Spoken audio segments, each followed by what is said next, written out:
error aleatorio, ¿sí? Sí, un momento.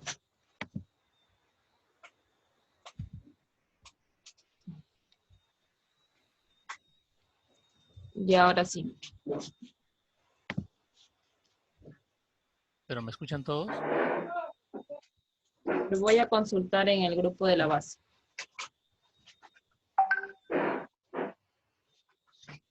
¿Me escuchan?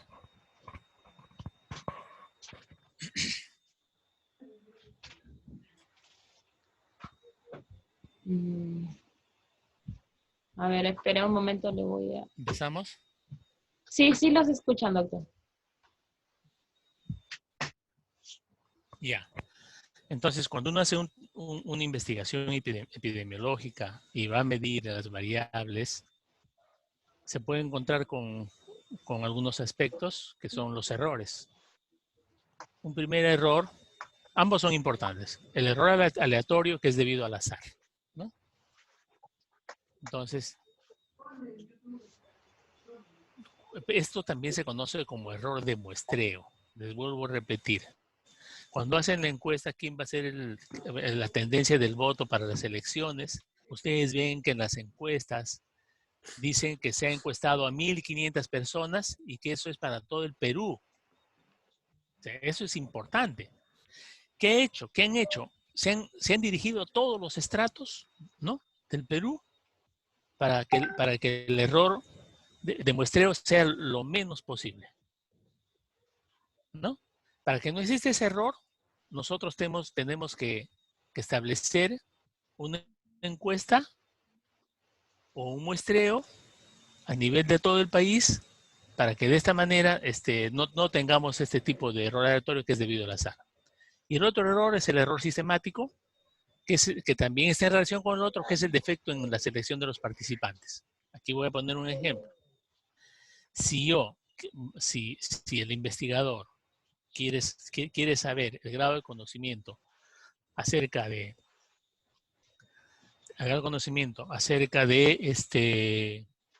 de tal o cual enfermedad, mi muestra, yo no lo voy a sacar de los estudiantes de medicina, porque estaría sesgando. Cuando yo saco digo, el 70% de los estudiantes conoce acerca del COVID. Si mi muestra ha sido de los estudiantes de medicina, ese trabajo no vale, pues, no vale. ¿Por qué? Porque yo estoy cometiendo un sesgo llamado sesgo de selección. He seleccionado un grupo humano que lo más probable es que conozca más del COVID que otra persona. ¿No es cierto? Entonces, esto se llama sesgo, que es un defecto en el método de la selección de los participantes. La que sigue.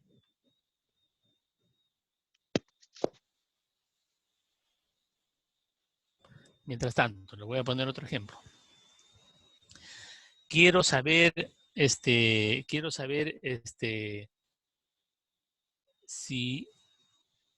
el tratamiento para el cáncer de próstata, ¿no?, es efectivo, un tipo de tratamiento versus otro tratamiento es efectivo para el cáncer de próstata.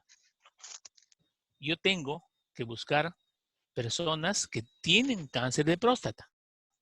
Y dentro de estas personas con cáncer de próstata, buscar determinar solamente un grupo de personas que tengan un tipo de cáncer de próstata y que estén en un estadio X.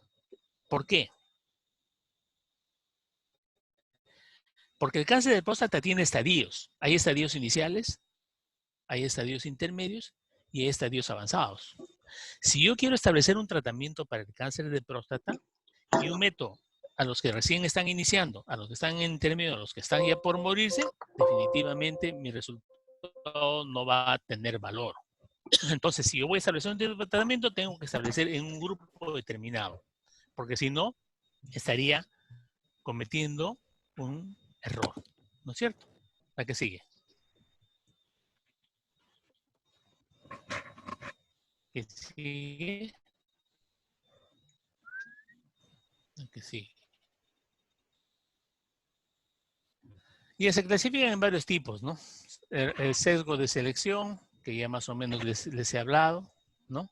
que es la percepción o el conocimiento que puede tener una persona en una encuesta, el marco de muestreo, ¿no? Si yo realizo entrevistas por teléfono o por celular, por ejemplo, yo veo ahí en la televisión que dice, ¿qué opina usted que la cuarentena se pase hasta el 10 de mayo? Y los que en ese momento no están viendo televisión, y los que no tienen televisor, y los que sí tienen pero están trabajando, ¿no? O los que no están viendo ese canal. Entonces, al final dice, tantos opinan tanto y tantos opinan tanto. 70% dice que está bien y 30% dice que está mal. Esa encuesta no vale. ¿Por qué? Porque estoy utilizando un método, ¿no?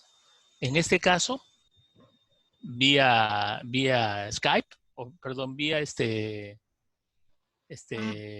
información por teléfono, que en realidad estoy teniendo un muestreo que estoy escogiendo solamente o estoy viendo solamente un grupo de pacientes o un grupo de personas que solamente tiene acceso a la televisión o tiene acceso a ese noticiero, ¿no? Y el otro es los voluntarios. Y hay otro error también, que es el error del que hace el trabajo, ¿no? Si yo me voy con la mentalidad que plantea una hipótesis, ¿no? Y digo, definitivamente, los estudiantes de medicina que llevan el curso de epidemiología, ¿no? Entran en estrés. Entonces, si voy a ir con ese criterio y yo quiero inconscientemente que mi investigación resulte que sí van a entrar en estrés, entonces eso se llama error del entrevistador. El entrevistador tiene influencia más sobre tal o tal pregunta y incide más en tal o cual respuesta, ¿no? Entonces es otro error, ¿no? ¿La que sigue? ¿Quién sigue?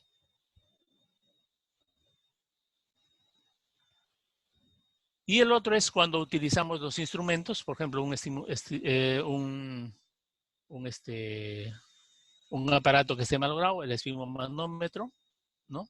De lo que les hablé del sesgo del entrevistador, cuando subconscientemente yo quiero recolectar una información, ¿no? Y el otro es cuando yo quiero preguntarles o quiero averiguar sobre, por ejemplo, una persona que tuvo transfusión de sangre anteriormente. ¿Cuántas transfusiones tuvo? Si yo le pregunto eso a una persona de 80 años y le pregunto si tuvo transfusiones para ver si ha sido contagiado con hepatitis B, ¿no? Entonces, esa persona, tengo que pensar de que su memoria podría ser inexacta o incompleta. Entonces, yo tengo que excluir a las personas que pueden tener un sesgo de memoria, ¿no? Y incluir en mi investigación a personas que más o menos tengan una determinada en que no haya problemas de memoria. ¿Ok? Entonces, para evitar ese sesgo de memoria, tengo que tener una muestra adecuada. ¿La que sigue?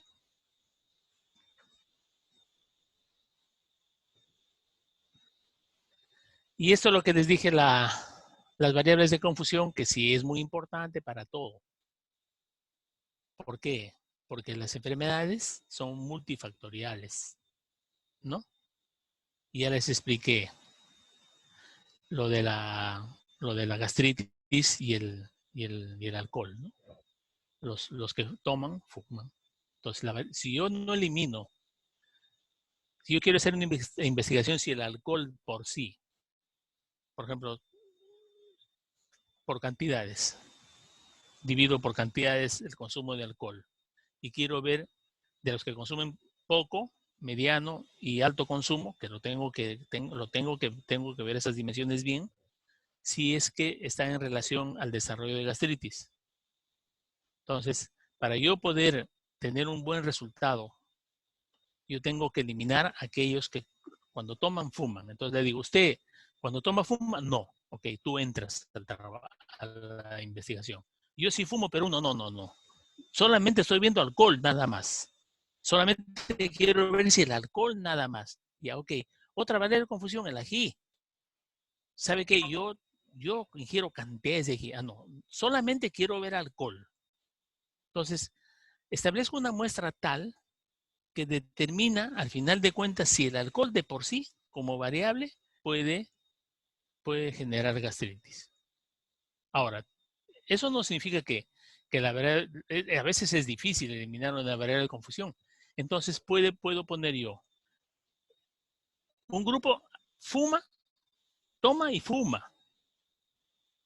Otro grupo toma y fuma tantos cigarrillos. Otro grupo toma tanto y fuma tantos cigarrillos. Y el otro toma en exceso y fuma 2, 3 cajetillas en cada sábado que se emborracha.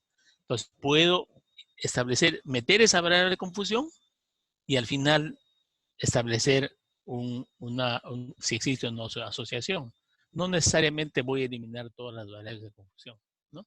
Incluso puedo meter esas variables, ¿no es cierto? Por ejemplo, otro ejemplo. Quiero saber cuáles son los factores de riesgo para que una mujer sea agredida físicamente por su pareja,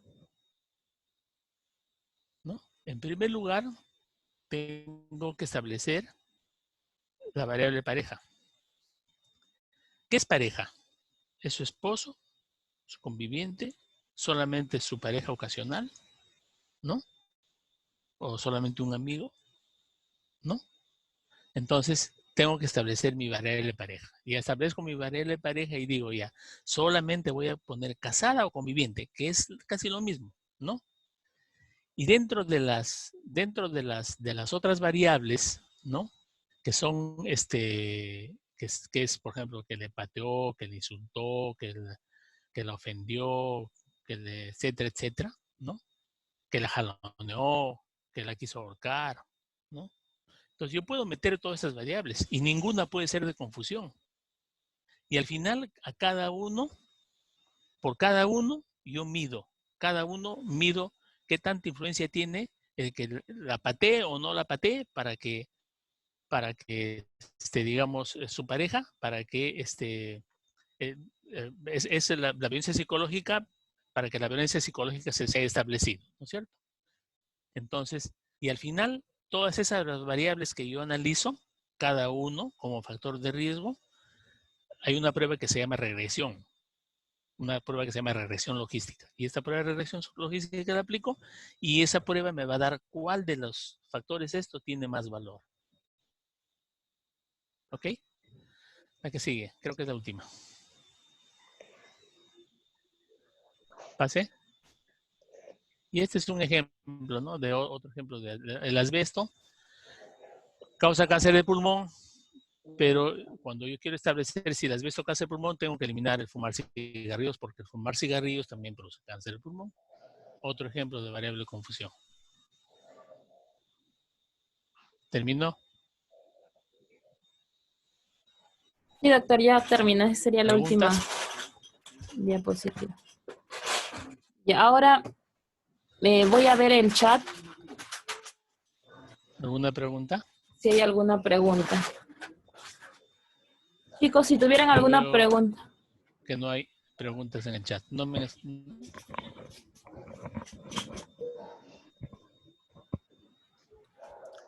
Chicos, si tuvieran alguna pregunta, por favor, anótenlo en el chat. Ya, a ver, esto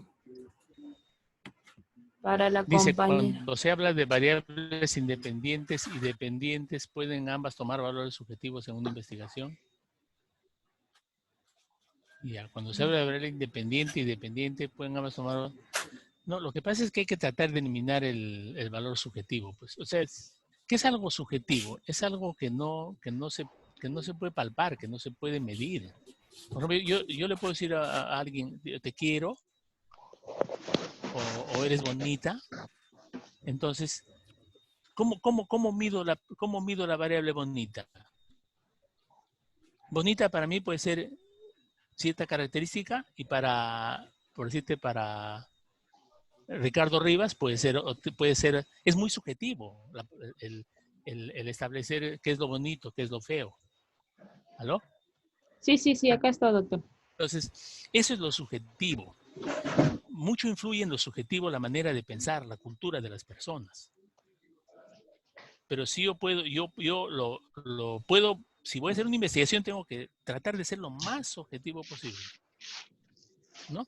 Por ejemplo, yo quiero saber si las adolescentes, si las adolescentes que viven en hogares disfuncionales, o sea, donde los padres pelean, están separados, etcétera, tienen mayor riesgo de embarazarse en la adolescencia. Entonces, yo tengo que establecer adolescencia, definir adolescencia, pero no es lo mismo una adolescente de 12 años que una de 18, ¿de acuerdo? Entonces, ya los investigadores han medido, ¿no? Adolescencia temprana, adolescencia intermedia, adolescencia tardía. Entonces, tengo que establecer estos tres valores, que es fácil establecerlo, ¿no? Pero digamos, pero decir, quiero establecer si los seres humanos bonitos tienen mayor, no sé, se me ocurre, mayor tendencia a progresar. No sé. ¿Y cómo defino bonito? Yo puedo decir bonito algo que para otro puede ser feo o intermedio o qué sé yo, ¿no? Entonces, la subjetividad puede tener efectos negativos en cuanto a una investigación. ¿Ok? Ahora, Ya, la doctor. diferencia entre casos suficientes siempre Sí. sujeta siempre a sus... ¿No? Doctor, ¿Perdón? ya lo dejé al compañero Rivas para que pueda hablar. A ver. Compañero Ricardo, ¿me escucha?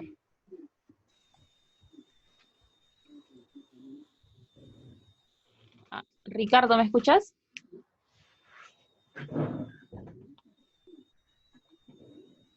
Ricardo, ¿puedes emitir tu pregunta?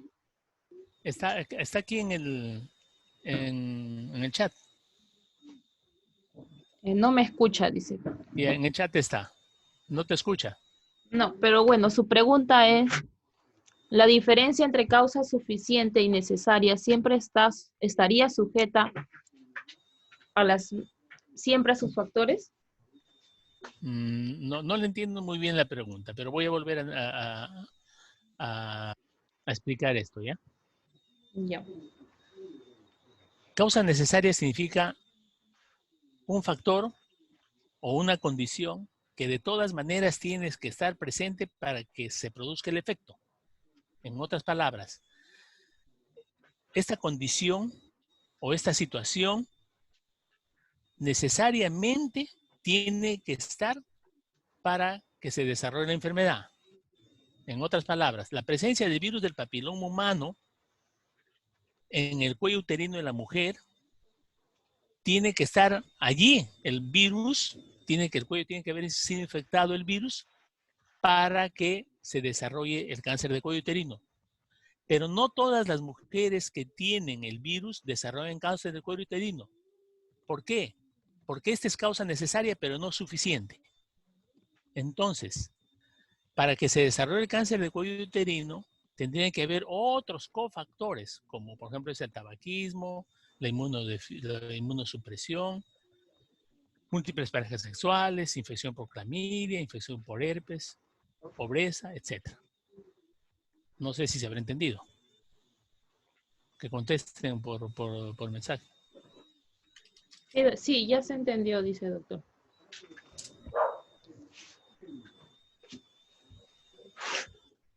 Ya. ¿Alguna otra pregunta?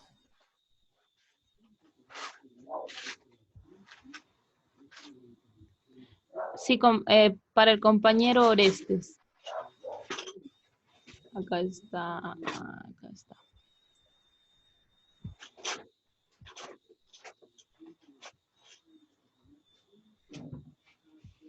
Hola. Sí. Sí, doctor, una consulta. Respecto al error aleatorio, cuando usted está explicando, hizo énfasis en lo que es el muestreo. Entonces, mi pregunta es que, por ejemplo, en el trabajo que estoy realizando, yo indico que el muestreo, por ejemplo, es por conveniencia y pues como entrevisto solo a las personas que encuentre, podría decir que el trabajo ya no tiene error porque lo estoy mencionando o necesariamente existe un error en el trabajo. ¿Cómo podría yo entender en ese caso? ¿Podría repetirme, por favor? O sea, por ejemplo, en un trabajo que yo tengo, que sobre el muestreo, yo indico que el muestreo es por conveniencia, y luego saco mis resultados. Entonces, digamos, se podría clasificar este tipo de situación como un error aleatorio, o yo al decir lo que estoy haciendo esta acción ya no se consideraría error aleatorio. Ya, te explico. Para poder contestarte con mayor claridad, ¿existe el muestreo por conveniencia? Sí.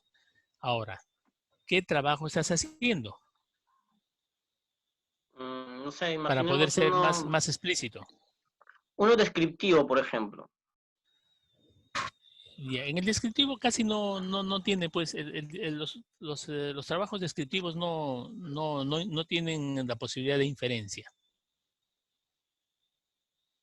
Entonces, mejor dicho, si tú haces un trabajo descriptivo, estás solamente describiendo cómo está tal grupo humano, cómo está distribuido tal grupo humano, pero no tienen inferencia.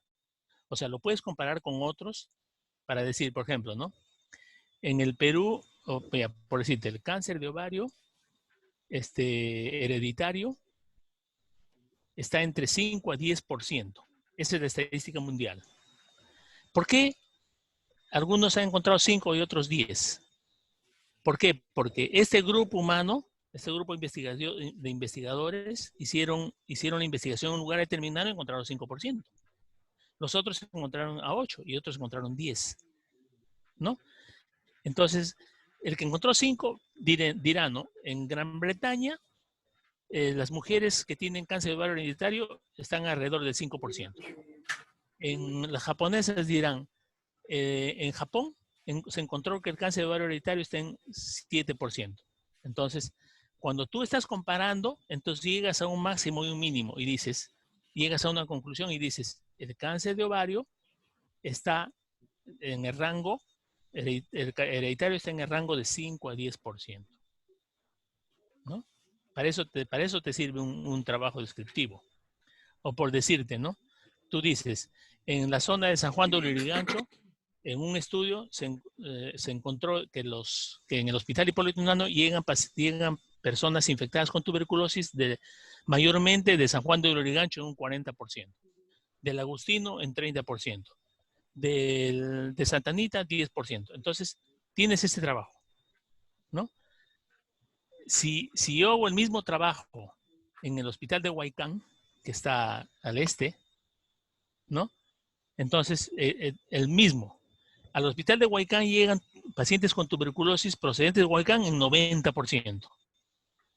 Procedentes de Santa Anita, 1%, 2%. Entonces, yo establezco esto solamente con el fin de comparar nada más. Pero no estoy buscando secesión entre variables. ¿Aló? ¿Se entiende? Sí, doctor. Y una consulta, en un caso Sí. analítico de casos y controles, ¿se podría confundir que el muestreo por conveniencia sea un sesgo aleatorio? No, ahí sí puede ser un muestreo por conveniencia. Y Por no se ejemplo, confunde con sesgo aleatorio. no, porque tú estás escogiendo los casos que han desarrollado la enfermedad. Un estudio de casos y control es un estudio, un estudio de casos y control es un estudio prospectivo, retrospectivo, ¿no es cierto?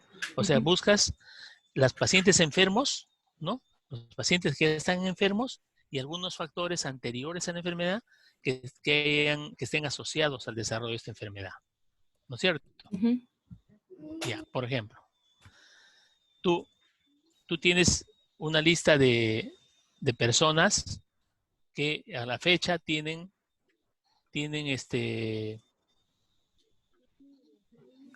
cáncer de pulmón, ¿no es cierto? Esos son tus casos. Y tienes otro grupo de control de personas que no tienen cáncer de pulmón. Lo que tú vas a comparar es buscar con anterioridad a este año 2020, ¿qué factores podrían haber influenciado para el desarrollo de esta enfermedad, del cáncer de pulmón? Ya, tú supones, por ejemplo, de que estas personas han estado expuestos a arsénico, por decir, ¿no? Son trabajadores de la mina. Ya, haces tu grupo más pequeño y en ellos encuentras este grupo de personas que salieron en cáncer de pulmón. ¿Y crees tú que como trabajan en la mina, el arsénico puede haber influido? Entonces, estas personas han estado expuestas al arsénico y estas personas no han estado expuestas al arsénico. Y ese es tu estudio de casos y controles. Ujú.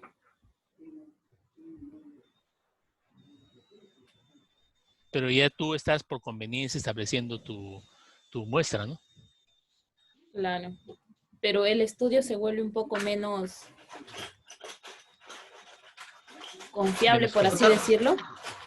No, no, porque tú estás cogiendo los casos ya. Mm, Tú Ya, estás cogiendo los pacientes que ya han desarrollado la enfermedad. ya. Doctor, Justamente ahora le va a hacer una pregunta, doctor. Un estudio clásico de esto, de casos y controles, es ya, mira, ve, en el año 1950, los laboratorios crearon la terapia de reemplazo hormonal, es decir, a las mujeres que estaban en la menopausia le empezaron a dar estrógenos, ¿ya? Le empezaron a dar estrógenos. Y a los 10 años más o menos encontraron que las que habían recibido estrógenos habían desarrollado cáncer de endometrio. Entonces ellas hicieron un estudio. Las personas que habían desarrollado cáncer de endometrio versus las que no desarrollaron. Y evaluaron el consumo de estrógenos para el climaterio, para la menopausia. Y encontraron que los estrógenos era causa del cáncer de endometrio.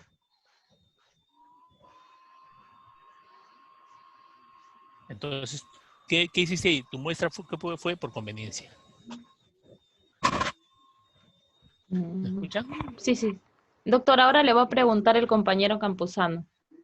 sí, doctor, sobre la pregunta inicial que le había hecho, por ejemplo, para que me aclare un poquito más, por ejemplo, estaba pensando un ejemplo así y imaginemos que yo estoy en el hospital Hipólito y entonces quiero saber la prevalencia en hombres y varones de TBC, por ejemplo, ¿no? Y Hombres y tengo varones, el dato, ajá, no, hombres y mujeres. hombres y mujeres, ajá. Ya. Y tengo el dato que pues hay mil personas con TBC en el hospital. Entonces, quiero saber cuántos de ellos son varones y cuántos de ellos son mujeres. O sea, yo sé que este es un poco hipotético, ¿ya? Pero quiero que se entienda en ese... cierto día voy y pues entrevisto, no sé, encuentro a 100 personas. Y de esas 100 personas, imaginamos que son 50 varones, 50 mujeres. Entonces, yo imaginemos que hago un estudio, lo redacto y digo que en el hospital la relación de hombres y mujeres con TBC es 50-50. O sea, de hecho, pero quería más o menos que se entienda, esa era mi pregunta, ¿no? O sea, si podría ser eso un argumento, yo voy a decir que solamente hice una vez nada más he ido a constatar los datos. Sé que el ejemplo no es tan inteligente, pero más o menos para que se entienda No, está bien, sí, mi ya te duda, entendí. ¿no? Ajá. Ya, está bien. ¿Quién sigue? ¿Qué otra pregunta?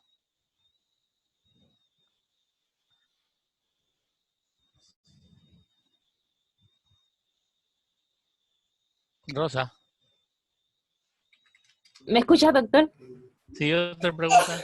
Sí, Diana Ramírez dice si puede explicar mejor la parte de los criterios de Ya, Branford. eso es parte del gabinete. Los criterios de Branford están en todo Internet. Ustedes van a construir con el trabajo que les he dado, porque esto de Branford Hill es para las enfermedades infecciosas. Todos ustedes, desarrollen, según los criterios de Branford Hill, su trabajo del gabinete. Y me lo van a presentar en una semana, 10 días, con calma. ¿Ya?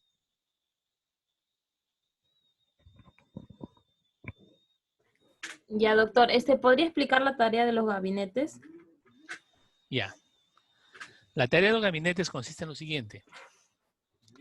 Van a construir dos hipótesis. Una primera hipótesis en donde van a asociar una causa ordinal,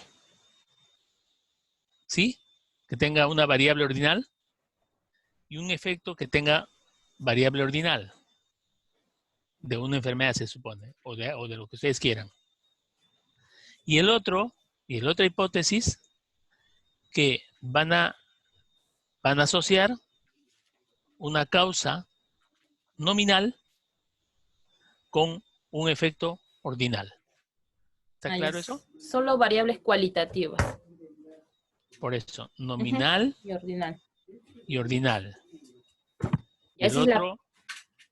Y el otro es, variables, una variable ordinal de causa y ordinal de efecto.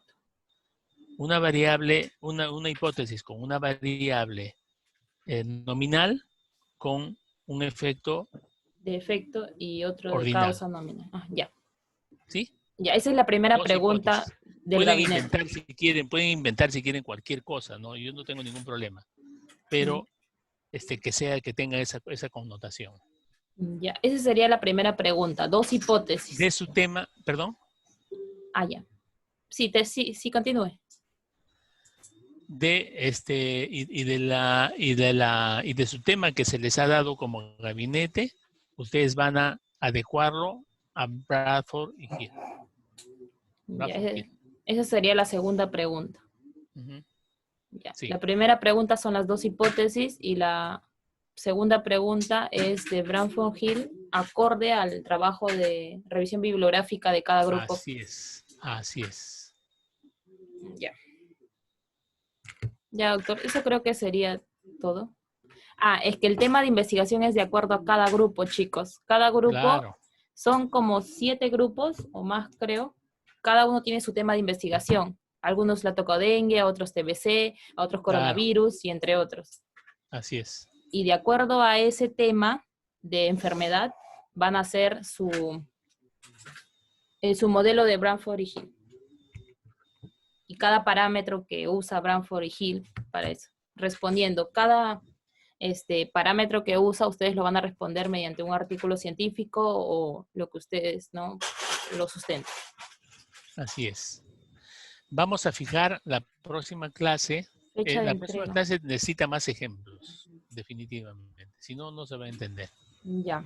Ya, entonces voy a tratar de cambiar todo eso lo que hemos hecho y les voy a mandar algo más, pues. Ya veré. Ya. Ya, doctor, ¿eso sería todo? Sí, todo, salvo que ustedes tengan más preguntas. Ya. ¿Para cuándo más o menos programaríamos la siguiente ¿Te parece? clase? Dame un tiempo que quiero arreglar. Es que estoy con la capacitación de la universidad. Ah, ya. Y estoy haciendo mi libro de mi especialidad. Ya. Y entonces eso me quita tiempo. Y yo si no es este sábado, sería el lunes. Ya. Para doctor, avanzar. Ya. Doctor, ¿cuándo se entregará el gabinete? 7 días. Ya, de aquí al próximo jueves, máximo. Sí. El día jueves sería la entrega. Sí. Ya. En PDF, ¿verdad? Con un Word nomás. Un Word, ya. Y yo todo se lo mando en el correo.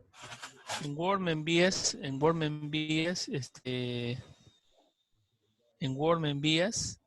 Ajá. Y nada más, pues sí, ya sabes que todo tiene que ser online. Claro, la relación de los grupos y la cantidad de Word que hay. O sea, los 7 o 10 alumnos que están, Claro. y lo concreto, su trabajo, yo te mando tu calificación. Ya, doctor. Entonces ya le voy a poner cancelar. Eso sería todo. Ya, entonces cuídense mucho, no salgan. Ya, gracias, Ya nos doctor. vemos. Chao. Hasta luego. Chao.